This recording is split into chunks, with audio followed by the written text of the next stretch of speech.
Hello, and welcome to another choice event.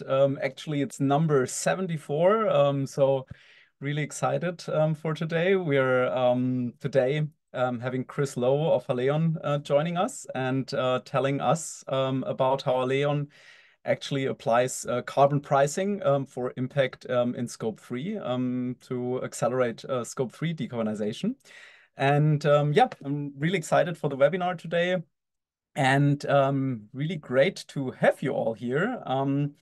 And before we start into the webinar, I want to share a bit of housekeeping. First of all, we're using Zoom's webinar function. That means that you hear me and see me, but I can't see and hear you. Please, if you have questions during the webinar, please use the Q&A functionality to put in your questions, and we will take them and collect them. And then after Chris's presentation, we will discuss the questions, and Chris can also provide his answers to your questions. Also, the webinar is recorded and will be shared also on our YouTube channel, so you can also rewatch the webinar and also see. We will also write a summary of the webinar, which you will get after in the next few days. And a little bit about us, why we're actually organizing the choice webinars now for 4 years. We do this as part of accelerating and empowering everyone to transition to net zero. We, from the Climate Choice, we're a climate tech company from Berlin, and we provide companies with climate data and a climate intelligence platform to decarbonize their supply chains through supplier engagement and provide them audit-ready data to actually take actions. So it's really our mission to empower everyone to take Scope 3 actions. And also part of this, we have been organizing a yearly conference, an annual conference, which will happen actually the first time this year. So it's the 5th anniversary this year of the Climate Transformation Summit. And it will be the first time in person and happening on 12th of September in Berlin. There will be around 100 procurement and sustainability experts meeting, exchanging on best practices in workshops, and sharing their experiences with each other. And if you want to join the conference, you can register today via climatesummit.de or scan the QR code, which will also lead you to the website. And now we're coming to the webinar. And before I get Chris to the stage, I have prepared, or we have prepared actually together with Chris, a couple questions. So to help him also understand who is in the audience and what your work is about. And I want to start first a question, which is from which region are you actually joining today? And also we want to understand in the second part of the question, your role. So first of all, from which region? Are you from Germany, Switzerland, Austria? So the DACH region. Are you coming from Europe or from Asia, Latin America, Africa, North America, or Australia? And what is actually your role? So do you work in procurement, sustainability, supply chain management, sustainable procurement, or actually are you the Scope 3 decarbonization lead, or do you work in another function in your company? Okay, already more than, almost 75% have already answered. I give you a couple more questions. Sorry, a couple more seconds, minutes. Yeah, we're getting to 80%. Last chance. Yes, perfect. 80%, 82%. So I'll end this question and share the results. So most of you are actually from the DACH region with 63%. Then 34% are listening in from Europe and also 3% from Latin America.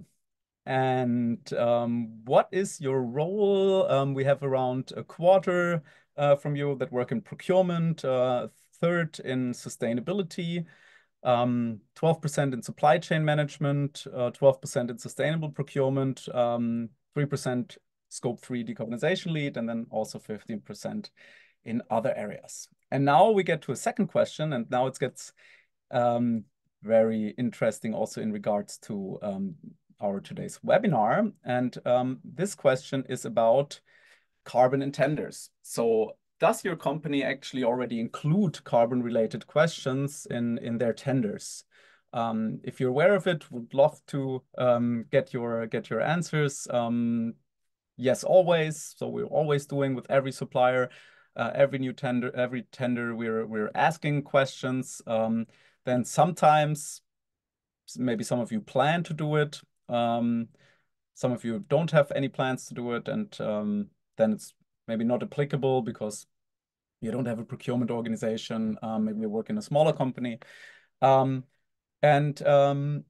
Then the second question, and that is also then really interesting, what you actually do with the data. So if your company includes these questions, are the results actually quantifiable?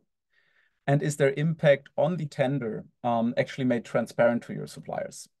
Also here, we have several options, and I'll wait a little bit longer. So 56% have already answered. This is, by the way, anonymous, so don't worry. We'll not share any of these answers with anyone. The whole question is anonymized.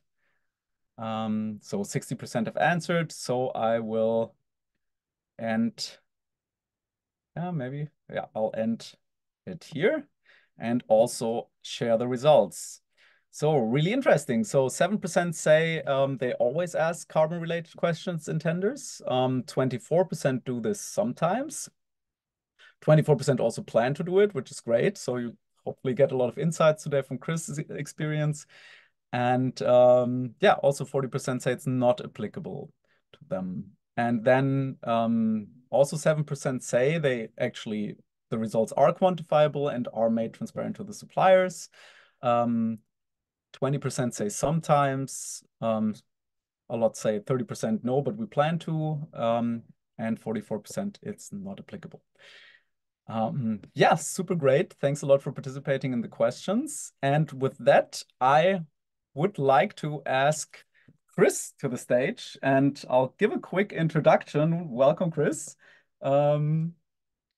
I'll give a quick introduction. So Chris is Head of Procurement, Sustainability and Packaging at Haleon, and we're really happy to have him today to talk about his experience on how Haleon actually applies carbon pricing for impact. And Chris, how are you today, and where are you listening, or where are you coming today in from? Where are you sitting at the moment? We cannot hear you yet. Every tech check works. Yes, a double mute. There we go. That was the. Hi, and thank you for inviting me to today. I'm sitting in London at the moment, and in Haleon's headquarters here in Thames, and it's great to be with you. Thank you. Great, Chris. Yeah, thanks a lot for joining us today. And we're really excited to hear about your experience and your insights today. And did the questions or the answers of the audience already help you to get a little bit of an overview of who's sitting in here? Well, absolutely, yeah. It's great to see that a lot of people are already building carbon into the way in which we're conducting tenders and our decision process. But I noted particularly 24% plan to introduce that into their tenders. So that's something that I can probably give a few tips with regards for you to consider. And also 36% of the teams, because you added up, you had procurement and you had procurement sustainability. So I say I'm with the 36% in my function, but great to have. It looks like an expert audience. So hopefully I've got some interesting tips to share with you. Awesome. Thanks a lot, Chris. And as mentioned, we'll collect the questions in the Q&A, and I will mute myself, and I also turn off my video, and then I'll come back in the end of your presentation, and then we'll discuss the questions. And with that, I would actually end my screen sharing so you can share your slides with the audience. Super. Is that coming through? Not yet. Okay, let me click share again. second. I'll also check if there's anything that I need to do. Filter. Yes, here we go. Yeah, Perfect. you got it?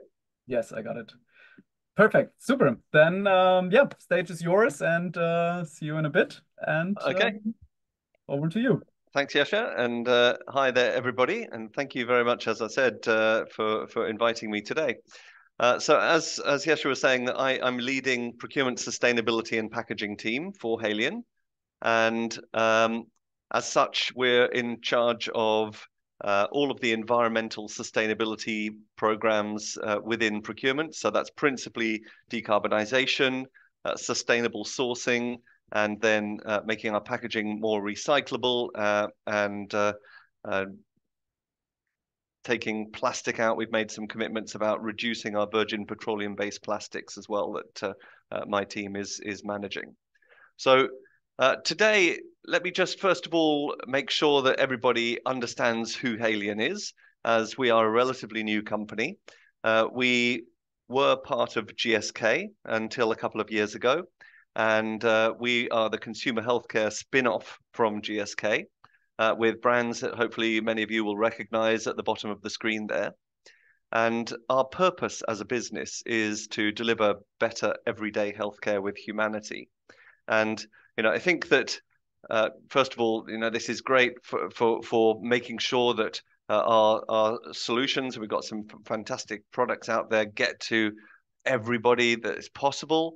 We're really trying to make our products inclusive to all countries, to all capabilities, and whether advantaged or disadvantaged communities. And that type of mission also relates very well to the sustainability agenda. And I think it's true to say that pretty much everybody in Haleon is quite passionate, and it really relates to sustainability. And we have made, as we were launched as a company 2 years ago, we made some very strong commitments on climate that I'm showing now on screen at the top left. So first of all, we've committed to get to net zero on our scope 1 and 2 by 2030. We've committed to reduce our scope 3 by 42% on a source to sale basis by 2030. And we're aiming for a net zero source to sale by 2040, aligned with the Climate Pledge and Race to Zero.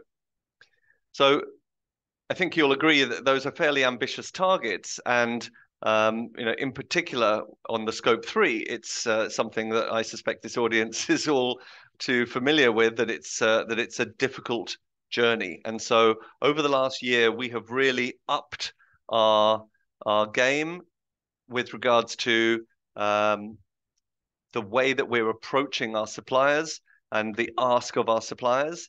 And so we have launched a program. We're calling it the Haleon Sustainable Supply Chain Program at the beginning of this year. And I'm going to really talk you through that wider approach of how we've launched our decarbonization program to our supply chain, and how we're incentivizing the delivery against those asks with carbon pricing. So it's a little bit of a wider than just purely focusing on carbon pricing, which hopefully will be useful to you to understand that context. So as we look at the carbon footprint of the company, you can see how Haleon's footprint splits across those different groups. So 58% of our footprint is purchased goods and services, so scope 3.1.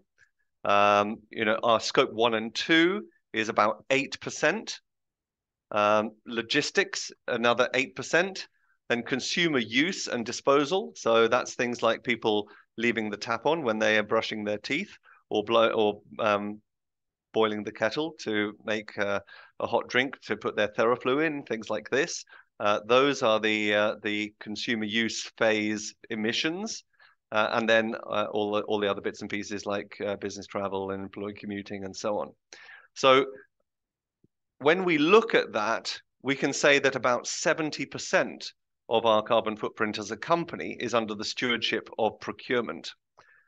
So So it's absolutely key that procurement is totally engaged in the way in which we do this, and that our suppliers are totally engaged in that process. And so, you know, what I want to share first of all with you is how have we really gone about that communication and engagement with our suppliers, and then how we're incentivizing that. So, a couple of thoughts as we think about the approach. First of all, you have to focus. Haleon has about 16,000 suppliers. And so it's clearly impossible to really focus on all of those. And as with every company, we've got quite a tail of suppliers. So there's obviously very little to be gained from focusing on all of them. So we have decided to go for our top emitting categories. So things like direct materials, and to focus on suppliers where we're spending over £1 million. And that ends up with about 400 suppliers, between 350 and 400 suppliers being on our target list.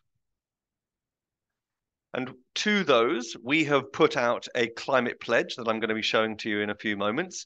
So, putting clear targets out there that your account managers and account teams can take to their boards is really important. So making it clear, and obviously we've tried to be quite bold about what we've asked for to really get people moving on that journey and to take the easy decarbonization steps as quickly as we can. Incentives are obviously key, and that's going to be kind of one of the key topics of my discussions today. But I think there's a couple of different things that we can incentivize. Through our program, we are incentivizing not only decarbonization, but also we're incentivizing companies to provide us product carbon footprints for all of the materials that we're sourcing, or carbon footprints for the service providers. And if they don't do that, we are penalizing them in the way in which we are assessing suppliers within our tenders. And so I'll explain that in a little more detail later. But the incentive program and the transparency with which that is shared with suppliers is key, in my view. But also listening to the suppliers. There's so many. We have a full spectrum of people that are so expert, and we're really learning a lot from them and their approaches, through to, unfortunately, companies that really haven't done anything yet and probably don't really even know what scope 1, 2, and 3 is. But understanding some of the new materials that can be used, alternative processes, companies that have already made fantastic investments in heat efficiencies and renewable electricity, clearly can be the inspiration to others, and are very happy to do so. And also in our program, they are setting the pace as far as we're valuing that decarbonization that they've done, and it then creates that competition for others to keep up. Otherwise, they're going to be at a commercial disadvantage. So we are obviously now monitoring our suppliers' performance. We've got big scorecards, dashboards, and so on. And we're sharing that as part of our supplier relationship management program, which we call Partner for Growth. So it is built into the business as usual. I think that's one of the bullets that's coming up. But we really need this type of decarbonization program to be not just the procurement sustainability coming and banging the drum. It needs to be built into how we do business on a regular basis, and how our category managers and stakeholders all talk about Haleon. So recognizing and rewarding the best suppliers is clearly really good. Supporting them on the journey. I think this one, let's just dive into this a little bit more detail, because it's very easy for companies to set targets and to expect and demand change.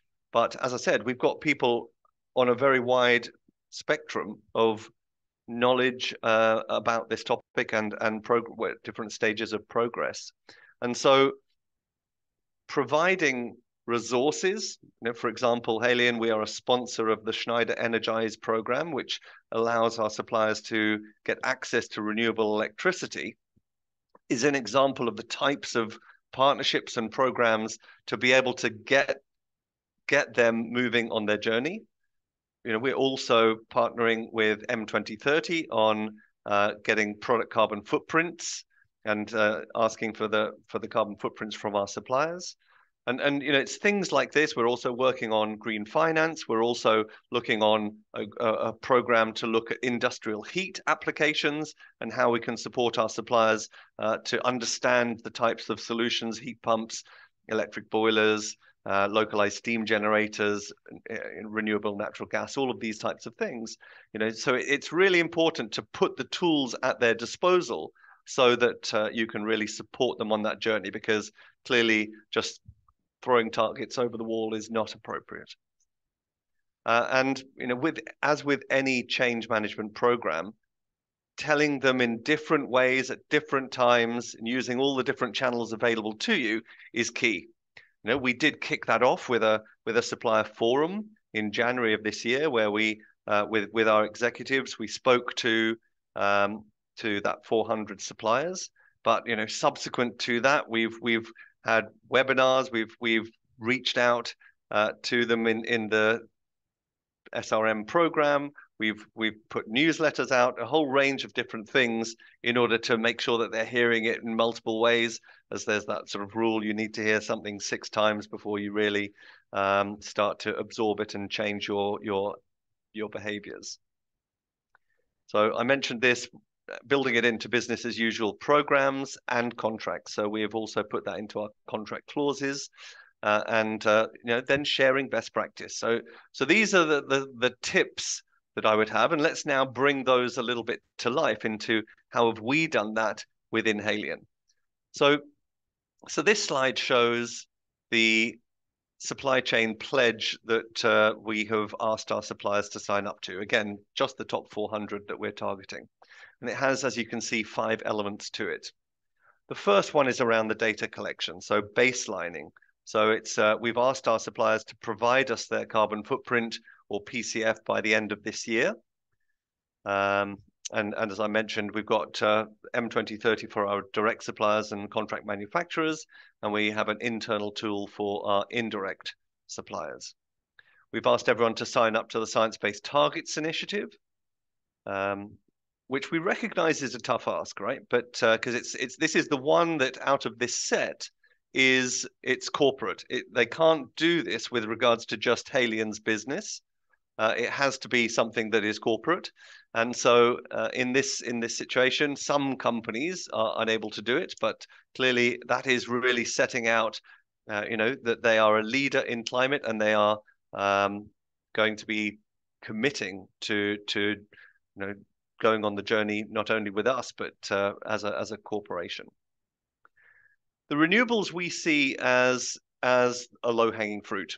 It's relatively inexpensive, and if you get into power purchase agreements, it can even save you money according versus you know, a normal electricity deal. So we're asking companies to be going to 50% renewable electricity this year and 100% next year.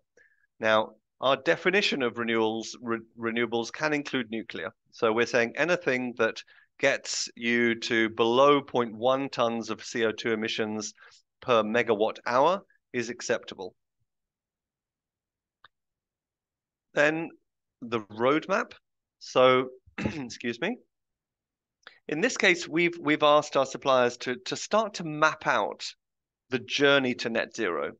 Because it's very, very often that people say, oh yeah, we've got this great program, we're doing all these things. And when you really scrape under the surface, you find that actually that only takes you 5, 10, 15% of carbon reduction. So we're asking to look at every element of emissions in broad brush. You know, we don't want this to be 1,000 different elements, but you know, let's say the 10 big ticket items of your emissions, and then to really understand how you could abate each of those and potentially the cost of that, so that we can start to map out that journey over the next, as I showed you earlier, we've committed to net zero by 2040. So over the next 16 years, and we can then decide when is the appropriate time together to action each of those steps. But it has to be really showing us the transparency of all of those elements, including intrinsic carbon in the materials we're using.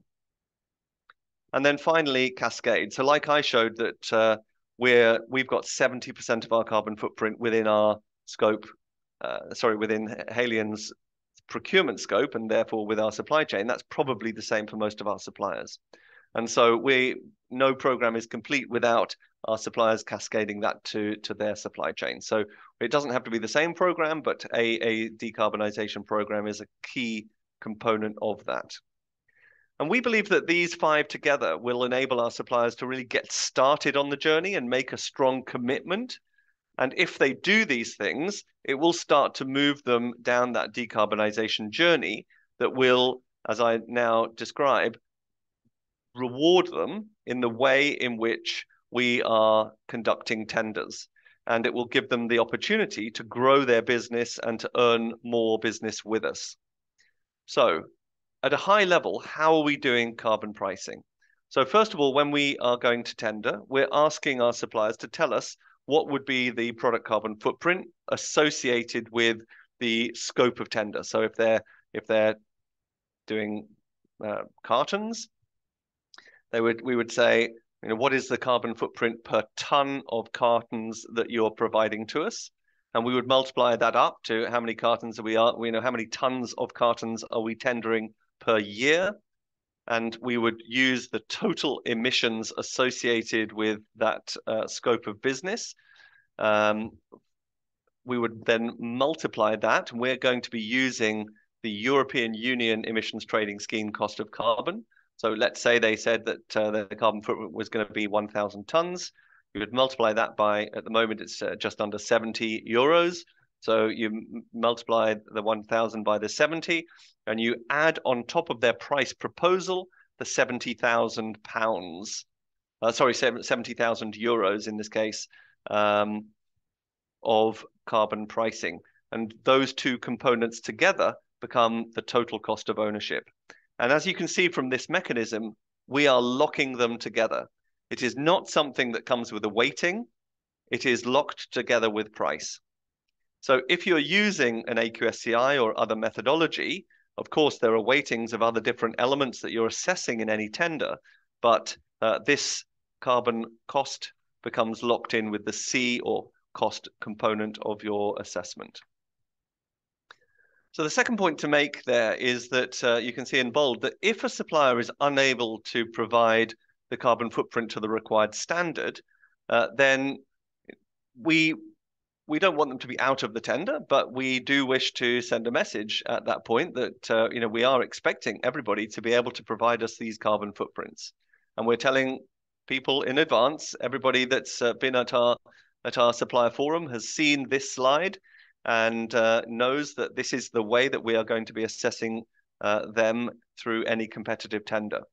And so if they are unable to provide that product carbon footprint or carbon footprint if it's a service, we will be applying an industry average emission factor plus 50%.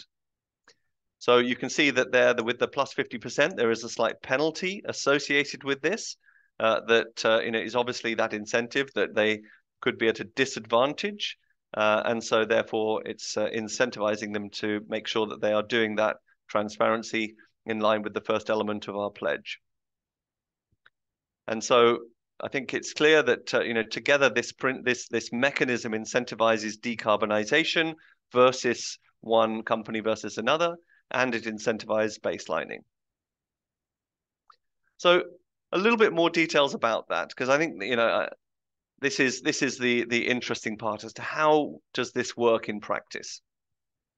So clearly there are some risks, first of all, about how this could be manipulated. Now, we recognize that this is creating an incentive, and we're going for a mechanism that we know has the potential of being unfair.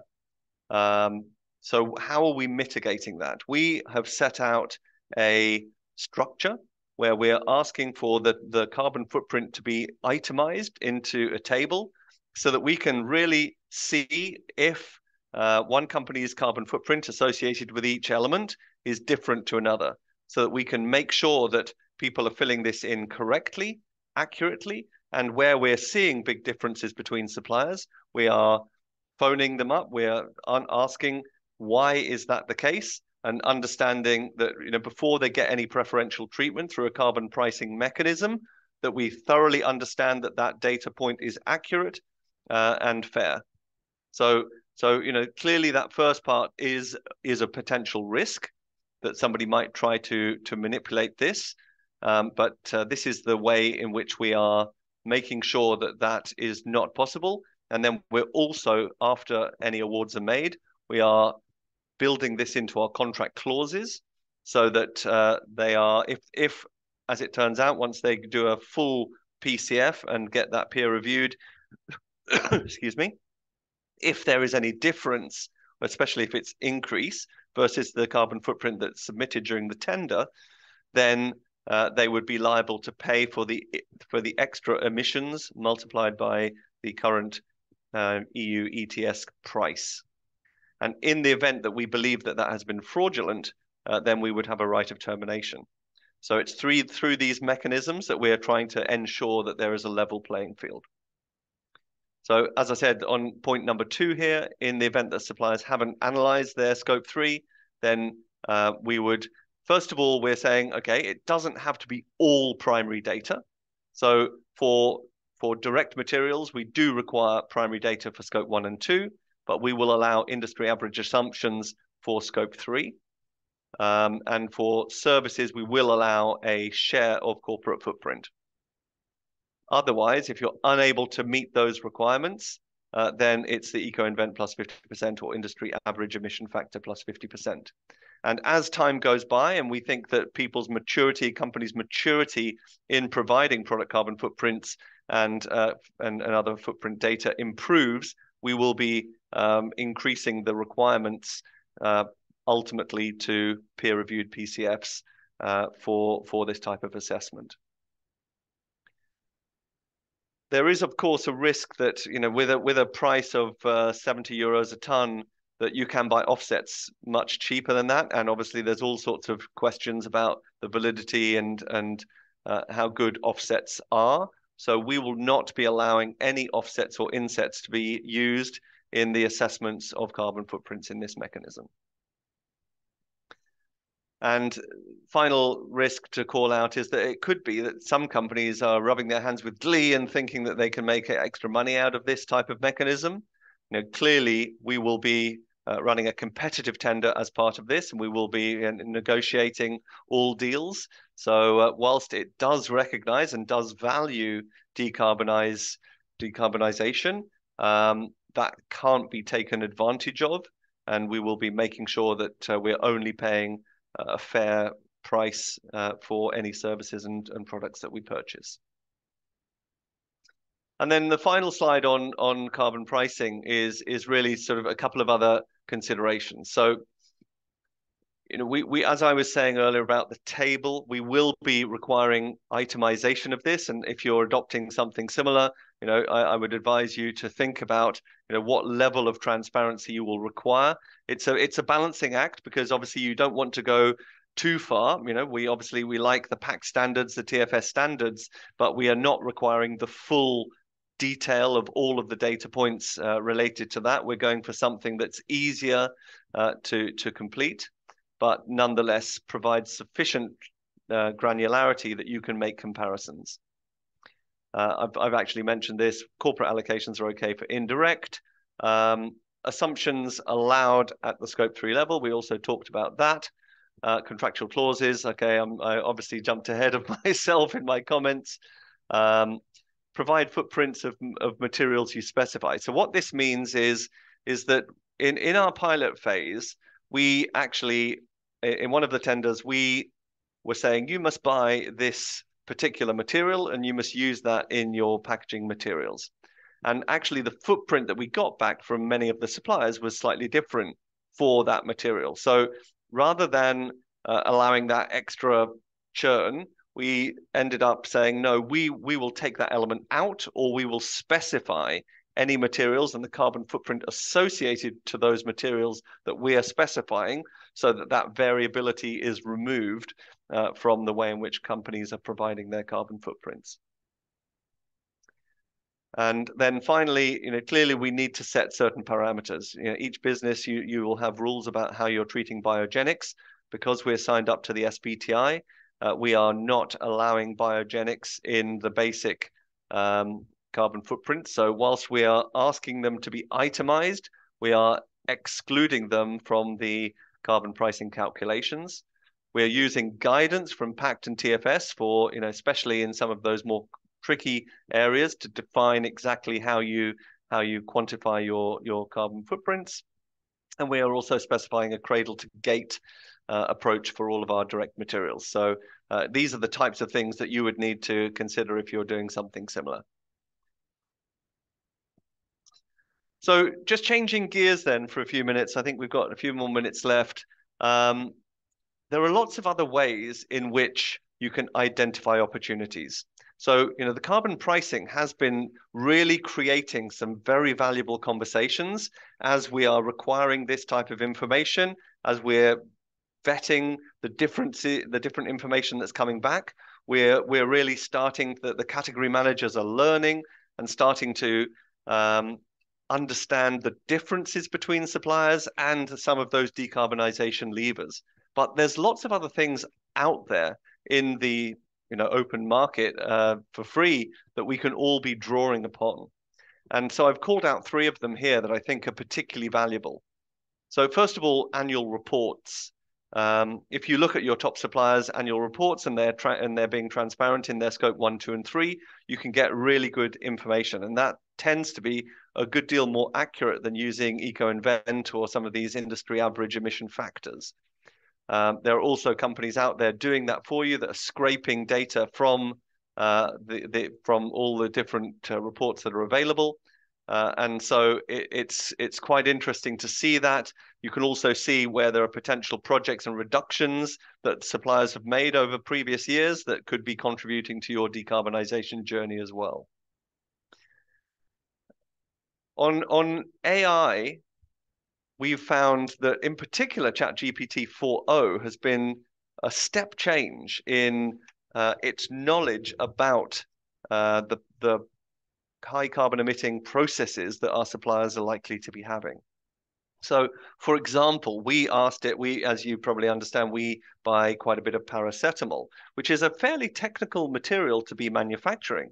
But actually, ChatGPT can tell you, if you ask it, what are all of the heat processes involved and the chemical steps involved in making paracetamol? It can tell you the temperatures that are needed and the time of each of those different processes. And it can then tell you how to abate each of those processes. It can also go further and try and tell you the abatement cost associated with that. But, I think once you start getting into those types of things, you have to take what it tells you with a pinch of salt and be very specific about what you're asking and how you ask the question to it. But, the GPT 4.0 and the Maria, the emissions reduction expert, which is also a sub model within ChatGPT, has some fantastic data. So I think Ditch Carbon is the company behind Maria, the emissions reduction expert. She has access to to all of their data from the Ditch Carbon platform, as well as some very specific reference tables on carbon emissions on certain things.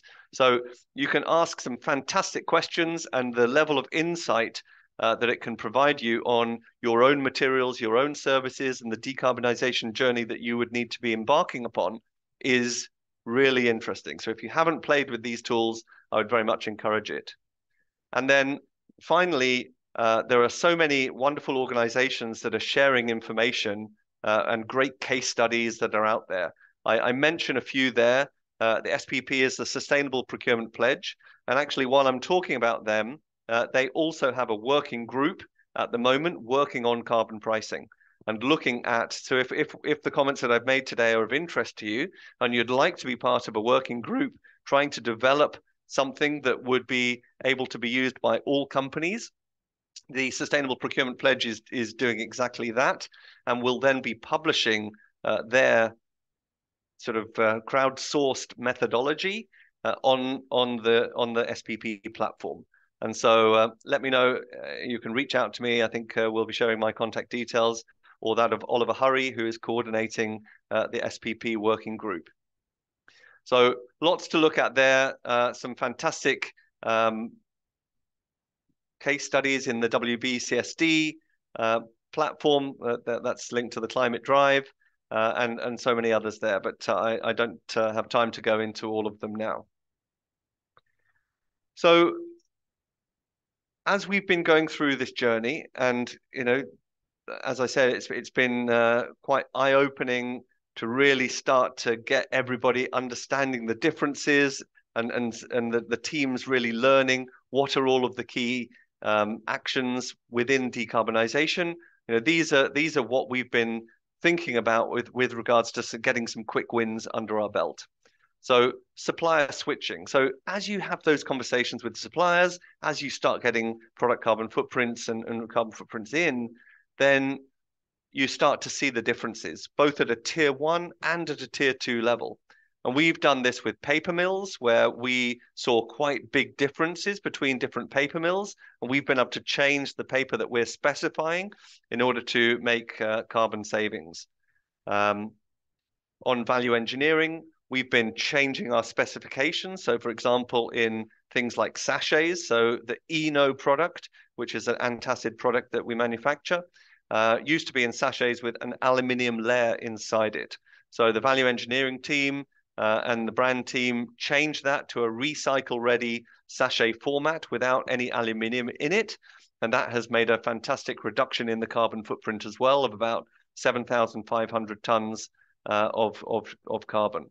So, those types of things, lightweighting, taking aluminium out, going to recycle ready, going cartonless wherever you can. These types of things, I'm particularly focusing on packaging, but obviously there's also options on the way in which your formulations and other products work. That can be also a fantastic driver of decarbonisation. I mentioned earlier how we view renewable electricity as a low-hanging fruit. We are providing access to RECs through Schneider Electric to our suppliers, and they also facilitate consortiums to get access to power purchase agreements. And so we're very, very much encouraging our suppliers to be doing that, and have seen some great advances there in a relatively short period of time. Efficiency is another one that's quite important. It's quite quick and easy to implement, like LED light bulbs, optimizing HVAC systems, really thinking about that. Heat recovery is probably not quite such a quick win. It's a bigger intervention, but there are lots of things that you can look at. I was talking yesterday about solvent recovery systems and things like this as well that can be very influential and important on your decarbonisation journey. But the final point there is really just start that conversation.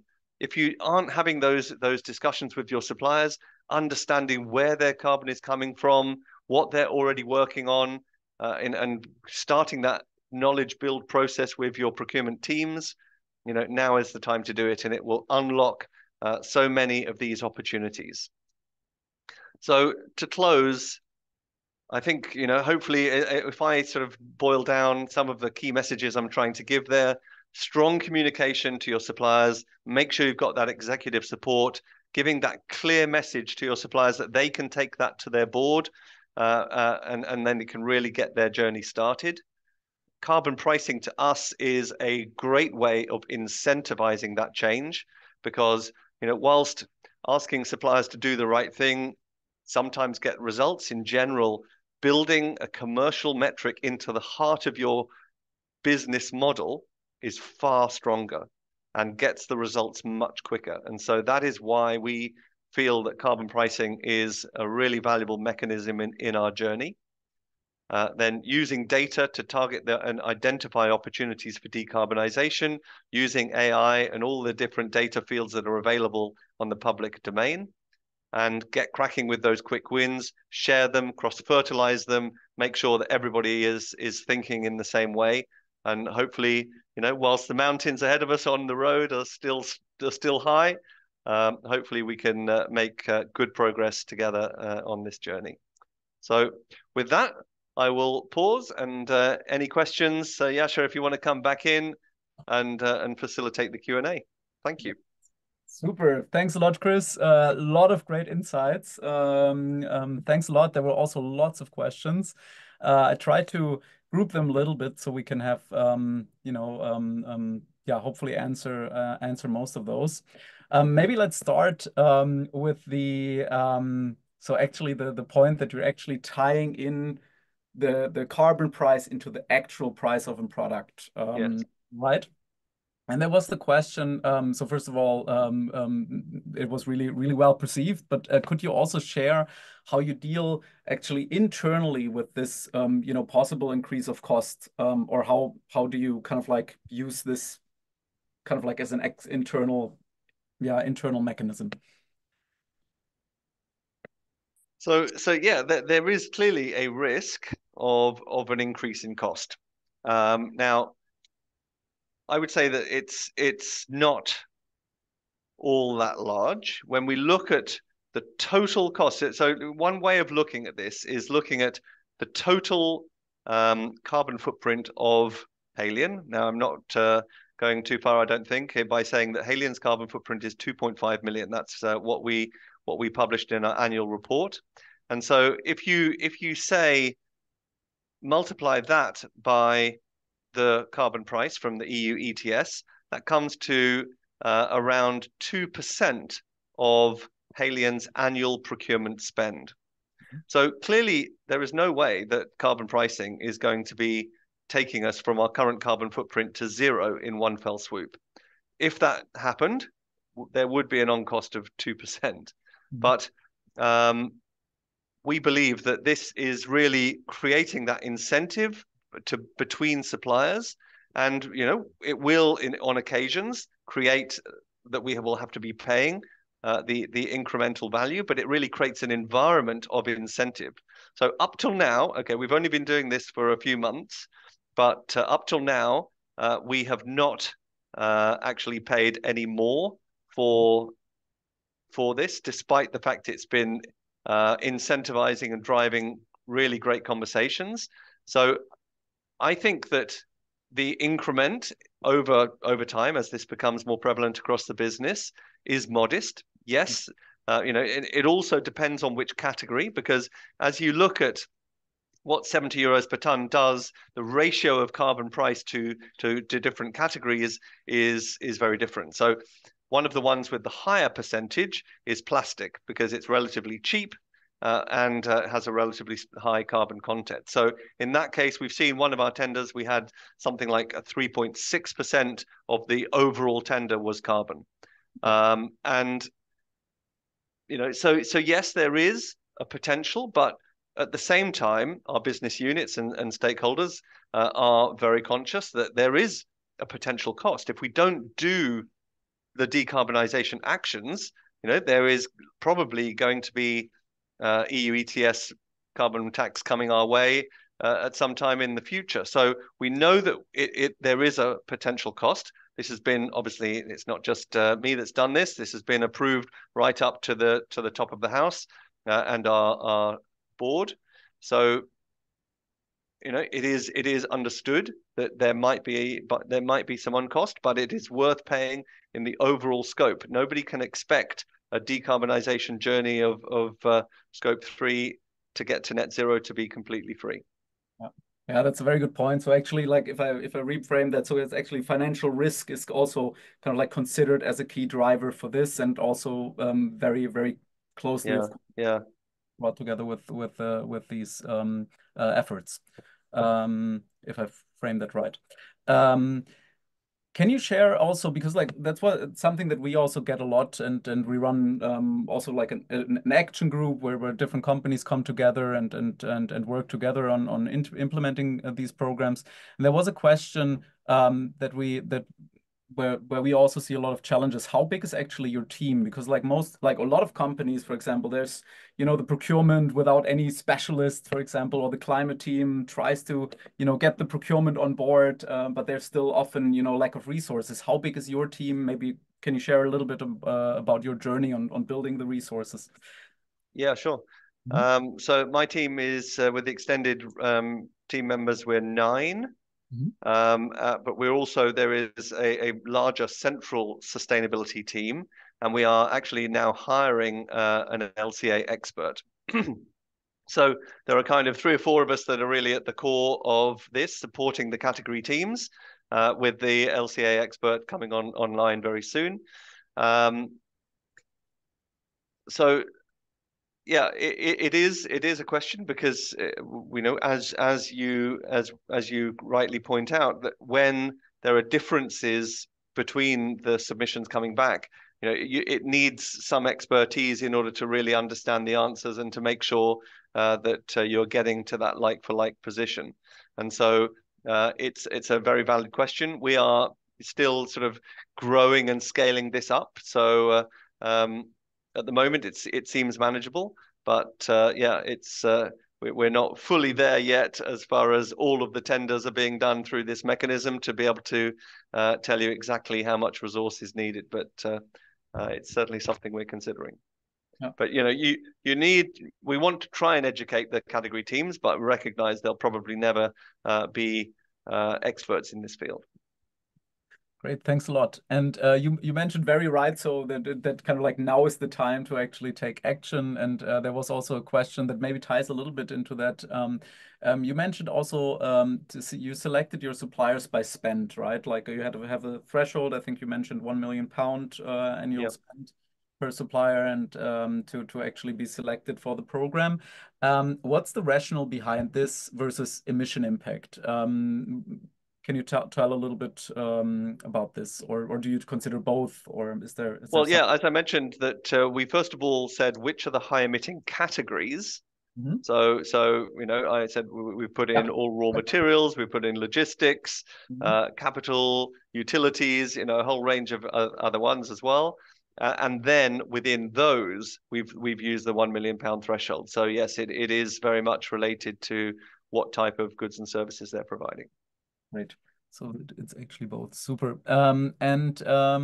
Then maybe let's get a little bit into data. There was also a lot of questions around data, as always, I guess. Actually, how do you handle the incoming, the data reports? There was a question, you mentioned AI. We're also using AI to gather and aggregate data, and it's a great help because it's just sheer amount of information, I guess. And can you tell a little bit about like how do you do this? Do you do this? Do you get manually information? Do you automate this with AI? And also maybe is there some kind of way on how you review that data? You mentioned that you're also building more capacities around that, as I understood that.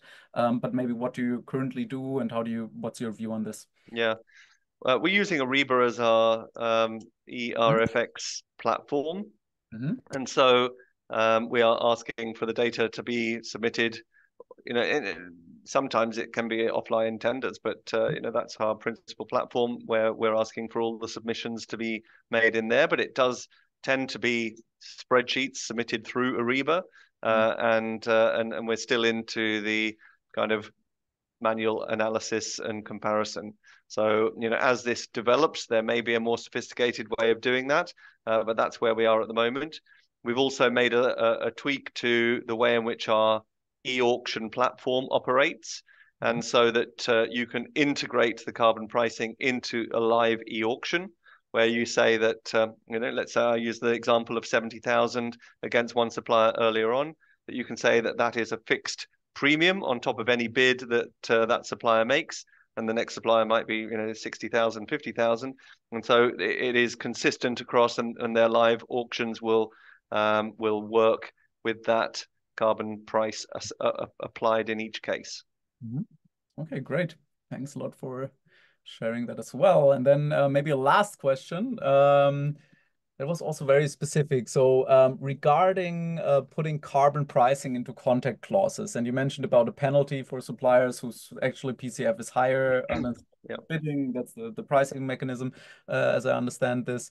Have you had experience in a situation where the supplier was not able to provide a low PCF in the bidding, but committed to a lower PCF during the contract term? And if so, how would you compare them with other suppliers?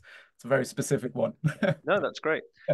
We have considered that it might be a evolution of this process to be allowing promises and commitments in the future. But at the present time, it is not taking that into account. We are saying if you were to be providing the goods and services associated with this tender with your current carbon footprint and your current operations, what would your footprint look like? Mhm.